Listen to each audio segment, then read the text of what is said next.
Өнөөдрийн байдлаар улсын хэмжээнд нийт хээлтгч малын 70.9% буюу 18.6 сая хээлтгч мал төлөвлөсөн байна. Нийт гарсан төлөлийн 98% буюу 18.4 сая төлөл боожиж байна. Харин улсын хэмжээнд 450.5 мянган мал хорогдсон оны ихний нийт малын 0.7%-ийг эзлэж байна. Мөн малчтаас мөнгө авч малчдын зөвлөгөө зохион байгуулж байгаа асуудал байхгүй гэдгийг албан ёсоор мэдэгдэж байна. Өнөөдрийн байдлаар улсын хэмжээнд нийт хээлтгчийн 70.9% буюу 18.6 сая хээлтгч төлөлжээ.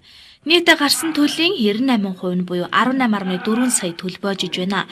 Үүнээс 49.4 мянган ботго, 314.9 мянган унаг, 637.6 мянган тугал, 9.5 сая нь хураг, 7.9 сая нь ишиг боожиж байна.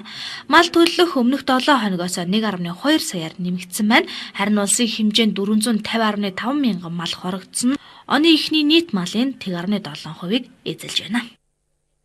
Нийт төлөвлөлт 23 сая хээлтгч малын 70.9% буюу 18.6 сая мал төлөлөөд 18.4 сая мал төлөв боожж байна. За бид бол энэ жил бол нэг 20 сая төлөв мал хүлээж төлөв боожуулж авах гэсэн төлөвлөгөөтэй байгаа.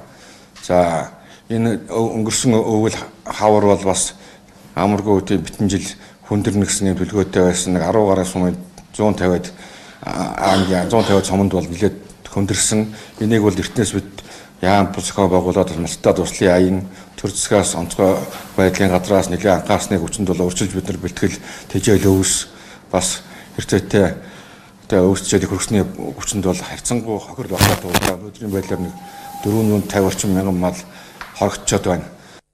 Мөн их Монгол мянгат малчдын холбоо хүнс хөдөө аж ахуй хөнгөн үйлдвэрийн хамтаа хамтран 5 дугаар сарын 13-нд мянгат малчдын нэгдсэн чуулга уулзалтыг Улаанбаатар 2017 арга хэмжээ зохион байгуулах гэж байгаа нь ташаа мэдээлэл гэдгийг хэлж байна.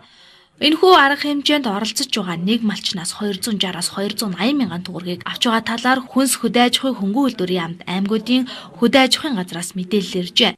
Энэ талаар хүнс хөдөө аж ахуй хөнгөн үйлдвэрийн яамны мэргэжилтэн хэлэхдээ ямар нэгэн арга хэмжээ уулзалт зөвлөгөөн зохион байгуулах нь тухайн байгууллагын эрх боловч хамтран зохион байгуулж буй байгууллагад нь мэдэгдэлгүй нэр болон логог нь ашиглах байгаа нь хууль бус үйлдэл гэдгийг хэллээ.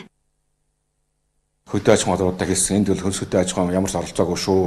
Энэ бол төрийн бүс байгууллага бол доо малчдын зөвлөгөө хийх нь бол тухайн байгууллагын эрх ихтэй улс орны эдийн засгийн хүнд байгаа үед малчтаас ингэж татаас авч зөвлөгөө зохион байгуулалт нь бол буруу юм а гэсэн ийм яаж байгаа. За харин манай яам бол одоо энэ 5 сарын 26 27-нд бол төрийн ордонд сум болгоноос 2 малчин оролцсон ийм малчтын улсын зөвлөгөөнийг зохион байгуулахаар бэлтгэл ажиллаа хангаж байна.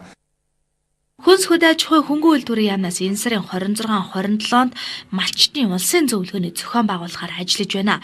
Уулзалт зөвлөгөө нь төрийн ордонд зохион байгуулагдах бөгөөд сум бүрээс 2 малчин оролцох юм байна. Тус зөвлөгөөнөөр өвөлжилт, хаваржилтын нөхцөл байдал, мал төлөлтийн явц, төл бойжилт, 2017 оны хадлан тижээл бэлтгэл, төрөөс малчтын талаар баримтлах бодлого, мал амьтны эрүүл мэндийн тухай болон малын генетик нөөцийн тухай хуулийн төслийн талаар малчтын санал бодлыг сонсох юм байна.